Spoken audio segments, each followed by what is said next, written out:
বিদেশ আসবেন আসেন, কোনো সমস্যা নেই, কিন্তু বিদেশ এসে নিজের মনোবল নিজেকে চাঙ্গা রাখতে হবে। WhatsApp guys, this is the ভোকানাকা বাহিনী। আমি এখন প্রবাসী, তা আপনাদের মাঝে কিছু কথা বলতে এসেছি। আপনারা বিদেশ আসবেন আসেন, কোনো সমস্যা নেই, কিন্তু বিদেশ এসে নিজের মনোবল নিজেকে চাঙ্গা রাখতে হবে। কিছু লেগে এখানে আসার পরে আপনাকে সঙ্গ দেবার মানুষ কারো খুঁজে পাবেন না, আপনার যত আত্মীয় স্বজন কারো খুঁজে পাবেন না।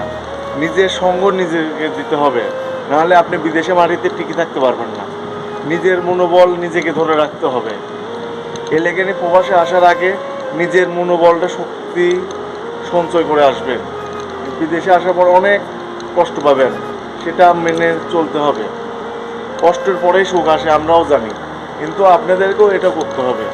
আমি অনেক বাস্তবতার মধ্যে অনেক শিকার হয়েছি, অনেক কষ্ট করছি, কিন্তু ভেবে দেখছি আমি অনেক দূরে, ফ্যামিলি ছেড়ে আজ অনেক দূরে, কিন্তু সেটা আমি কিছু মনে করি নাই। কষ্টের মাঝেই সুখ, এভাবেই চলতে হবে। আপনি যে মানসিক কষ্টের কথা বলবেন, মানুষ আপনার কষ্টের দেখে আপনি হাসবে।